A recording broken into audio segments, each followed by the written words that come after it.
Welcome to South of Left Field. My name is Jimmy, coming to you from the basement of my new home. There's been a break in these videos, as anybody who tries to follow knows. And we've had a very interesting week. We've had a very interesting couple of weeks. Now, South of Left Field, this is my sort of way of describing my perspective. Perspective is just about everything. Because when people engage in politics, when people engage in business, when people engage in, relationships in their personal lives, people engage in everything, it seems to be done from a particular perspective. Simple example, something I'm sure everybody's run across, people use.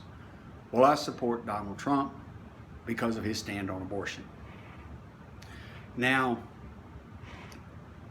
I oppose Donald Trump because, and pick another reason.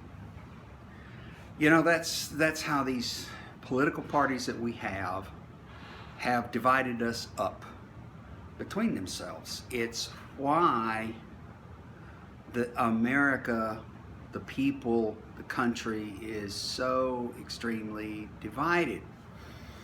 And it's not because everybody's got their one hill that they want to plant their flag on, the one hill that they're willing to die on, but because of the vitriol, because of the extremism that has permeated, well, pretty much everything. It's the press is, you might be surprised to hear me say this, the press is largely extremist. Now, there's some that are really extreme, and then there's the mainstream, which, well, most people would say try to hug the middle, but honestly, even our weather forecast is very interested in trying to dress up, spice up, jazz up what they want to put out. It's how they go about trying to attract their viewers. It's where they get their following, and the politicians are no different. And the thing is, when calm, reasoned conversation doesn't inspire, then you go to hype. You go to spin doctors. You go to extreme languages. Now, this is nothing new in human history. This is something that has always been done. It's been done probably since the dawn of time for human beings, for human life. I mean, how do you think the tribal leader gets to be the tribal leader? He has a way of presenting himself, presenting his attributes, presenting whatever that causes people to say, you know what, I'm going to let him worry about it, I'll let him make the decision, and I'll follow. Now, think about that for a moment. I'm going to let him make the decision. I'm going to follow. Now, it's nothing to really be ashamed of. It's an extremely common human practice. Because we have enough to do in our own lives that we really don't need to be, we don't want to be, the one who has to make the decisions for lots of people. Now, this, of course, has given rise to the upper classes. And see, that's the thing. South of left field. I'm not sitting here in left politics. I'm not sitting here in right politics. I'm not sitting here in centrist politics. I am sitting here where I started my life in right-wing politics. But back then, the Republican Party of the day, it probably is either equal to or maybe even somewhat left of the Democratic Party we have today. Both parties have run hard over to the right side, and there's nothing really of any significance in the middle, and the left is a desert. In looking for a philosophy on how I want to view the country, in looking for a philosophy for how I think the country best should operate, I started wandering off left field. I went through the center, I went through the left, and all things considered, I kind of dropped out. because I didn't find a perspective anywhere on that playing field that I felt really measured up. So I dropped out. I went south of the left field because, well, that's the point I chose to exit. It doesn't mean I'm a leftist. It doesn't mean I'm a rightist. I spent my whole life as an engineer trying to understand systems, trying to understand how things work, why things work. Probably the closest discipline that's non-technical to that would be the field of philosophy. So what's my philosophy? What is south of left field? Well, when I look at history, when I read history, history is just something I love delving into from time to time. I look at economics because that speaks to an interest I have as to why we have to have so much inequality in this country. It's gotten a lot worse over my lifetime. And I, along the way, realized that it's probably got more to do with class, wealth, and power than anything else. Now, I know there's people who say they plant their flags on religious precepts. My honest opinion on that is this world is full of people who look at one or the other religious text. And there are people who preach love and unity, and there are people who preach torture and death. And they do it out of the same book. What that tells me is that in truth, someone who claims, oh, I'm a Christian, I'm a Muslim, I'm an authoritarian, I'm a nationalist, you know, I'm a communist. Wow. Look, communism, socialism, capitalism, these are three flavors of economic systems.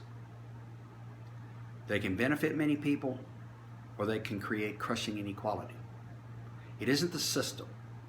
It's the people that occupy it, the people that use it, and the people that ultimately come to exert control over it.